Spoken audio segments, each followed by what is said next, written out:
নীল পুজো উপলক্ষে সবাইকে অনেক অনেক শুভেচ্ছা ও ভালোবাসা। ঠাকুর যেন সবাইকে ভালো রাখেন, সবার মঙ্গল কামনা করি ঠাকুরের কাছে।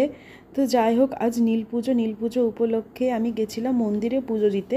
সচরাচর এরকম মানে পাড়াগাঁয়ের মন্দিরে আমার যাওয়া হয় না, তো এবার গিয়ে জানো তো কত সুন্দর যে একটা মুহূর্ত কেটেছে আমার ওখানে। মানে না দেখলে তোমরা বুঝতে পারবে না, ঠাকুর আছে সেটা তো আমি সবসময় বিশ্বাস করি, আর এইভাবে যে চাক্ষুষ দেখলাম সেটা গায়ের লোম যেন আমার শিউরে উঠলো, এরকম একটা পরিস্থিতির শিকার হয়েছি আজ। মানে সত্যি ওখানে গিয়ে যেন কথা বন্ধ হয়ে গেছে, এরকম চারিদিকে ধূপের ধোঁয়া, সব কিছু মিলেমিশে যে একটা অন্য অনুভূতি না, মানে খুবই ভালো লেগেছে। তো ভিডিওটা তোমরা দেখতে থাকো, স্কিপ না করে, তোমরাও বুঝতে পারবে যে সত্যি ঠাকুর কি জাগ্রত, মন থেকে যদি ভক্তি দিয়ে ডাকা যায়। তো এরকম সব কিছুই ভক্তি, কথায় আছে ভক্তিতেই মুক্তি। তো যাই হোক, দেখো তো আমাদের পাড়ায় এই মন্দিরটা আছে, আর যাই আমি সচরাচর যেয়ে থাকি মানে বাড়িতে এলে, আর মায়ের সঙ্গেও মাঝে মধ্যে গেছি, তো একা এইভাবে যাওয়া হয়নি। তো যেহেতু নীল পুজো আর সন্তানের মঙ্গল কামনা সবাই নীল পুজো করে থাকি, তো টাউনের দিকে এই পুজোটা বেশি হয়, গ্রাম এলাকায় বেশি হয় না, কারণ এর আগে আমি যেখানে ছিলাম সেখানেও প্রতি বছর করেছি। তো মাঝে একটু বন্ধ ছিল, মানে ব্যস্ততার খাতিরে দেওয়া হয়নি, কোনো প্রবলেম পড়ে গেছিলো, তো গতবারও দিয়েছিলাম, তার আগে দুবার হয়নি দেওয়া। তো যাই হোক, দেখো খুব সকাল সকাল উঠে ফুল বেলপাতা মিষ্টি সব কিছু রেডি করে আর মন্দিরে চলে এসেছি সব কাজ সেরে। তারপরে এখানে কি বলো তো, নীল পুজোতে যারা করে থাকো সেটা জানো, এটা হচ্ছে সন্তানের মঙ্গল কামনার উদ্দেশ্যে।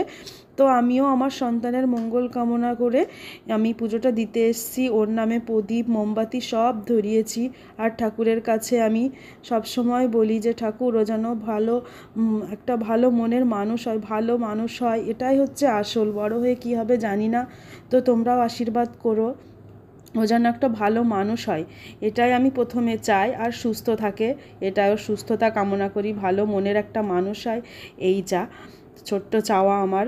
আর খুব সাধারণভাবেই যেন বড় হয়, সাধারণ জীবনযাপন করে, বড় কিছু চাই না আমি। তো এই তো দেখো এখানে পুজোতে গেছি, এখানে বাবা ভোলেনাথ মা তারা সবই আছেন তোমরা দেখতে পাচ্ছ। আর এই যে দিদিটা পুজো করছে, প্রতিদিনই পুজো হয় এখানে, আর খুবই ভালো। গেছি এর আগে যখন, খুবই সুন্দর করে পুজো, অনেকক্ষণ ধরে পুজো হয়, এই যে দেখতে পাচ্ছ ঠাকুরের আশীর্বাদ দিয়ে দিল আমাদেরকে এরকম। তো আমি একদম লাস্ট মুহূর্তে গেছি, আসলে কাজ বাজ সেরে না, একা যেহেতু, তো সব কিছু সেরে গেছি। আর একটু পরে গেলে হয়তো আমি ঠাকুরকে মানে পুজোটা দেখতেও পারতাম না, গিয়ে তাড়াতাড়ি করে দুধটা ঢেলেছি। দিদি বলছে কি, এমনিতে দেরি হয়ে গেছে, তুমি এসে আগে দুধটা ঢেলে দাও, না হলে পুজো শুরু হয়ে যাবে, না হলে তোমাকে সেই লাস্টে ঢালতে হবে।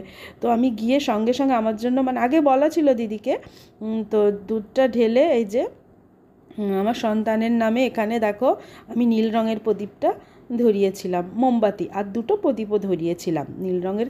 নীল পুজো যেহেতু মা বলেছিল নীল কালারের একটা মোমবাতি নিয়ে যাস, আর আমি এক্সট্রা দুটো মানে প্রদীপও নিয়ে গেছিলাম। তারপরে দেখো ওই যে পুজো হচ্ছে, আর ওখানে অনেকেই ছিল পুজোর শেষে, তারপর অনেক কথা হচ্ছিল ঠাকুর নিয়ে। তো যেহেতু একটু একটু সময় ছিল, আমার যাওয়া হয় না সচরাচর, তো অনেকটা টাইম বসে প্রসাদ খেয়ে ওখানে বেশ ভালো লাগছিল। আর যা গরম পড়েছে না, মন্দিরটা এত ঠান্ডা না, মানে আরও সারা দিন উপোস ছিলাম, তো ওখানেই প্রসাদ নিয়ে উপোসটা ভেঙেছিলাম আমি, নির্জলা উপোস যেহেতু ছিলাম। তো ওই দিদি বললো যে ঠিক আছে, সারাদিন যেহেতু আছো, তো এখান থেকে প্রসাদ নিয়ে তারপরে তুমি উপোসটা ভাঙবে। তো তারপরে গিয়ে ওখানে ওই জন্য অনেকক্ষণ বসেছিলাম, প্রসাদ বিতরণ, তারপরে লাস্টে পুজোর শেষে অনেক কিছুই হয়, তো ওখানে গিয়ে দেখলাম। আর ওই দিদিরটা পুজো করছিল, এত মানে প্রথমে ছিল শিব ঠাকুর, তারপরে দেখো ওখানে মা তারাপীঠ থেকে দিদি তারা মাকে এনেছেন, কত সুন্দর দেখো, চরণ দুটোতে আবার দিদি দুটো নূপুর করে দিয়েছে, সেটাই আমাকে দেখাচ্ছিল যে দেখবে নূপুর, তো আমি হ্যাঁ দেখাও না। তো দিদি আমাকে দেখাচ্ছিল, আর এই যে ওই ফুলটা, মানে ওটা বলছিল অমাবস্যার দিনে মায়ের চরণে দিতে, এরকম মানে হয়তো দিদি ওটা পুজো দেন তো জানে, তো বলছিল কি স্বর্ণচাপা না কি ওটা বলছিল।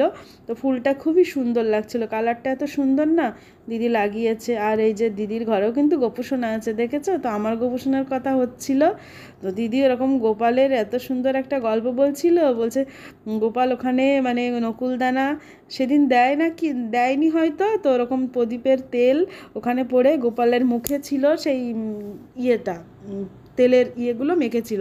বলছে প্রদীপটা অনেক দূরে ছিল, তো গোপাল কিন্তু খুব জাগ্রত। ওই গোপালের গল্প হচ্ছিল, তো আমার গোপালেরও গল্প বলছিলাম, অনেক কাহিনী আছে আমার গোপালের। তো যাদের গোপাল আছে, যাদের ঘরে ঘরে গোপুসোনা আছে, তারা কিন্তু জানো মানে গোপালের এক একটা কাহিনী, গল্প শুনলে না হাসিও আসে। তারপরে দেখো এই যে পুজোও হয়ে গেছে, প্রসাদ বিতরণ করা হচ্ছে। তো আমিও নিয়ে গেছিলাম প্রসাদ। এবার যে যেরকম মানে ফল মিষ্টি নিয়ে যায়, দিদি আবার রিটার্ন বাড়ির জন্য দিয়ে দেয়, ওখানে দিয়ে দেয়, এরকম হচ্ছিল। তো ওখানে গিয়ে প্রসাদ খেতে বেশ ভালোই লাগছিল। তো আমাকে 2-3 বার প্রসাদ দিয়েছিল।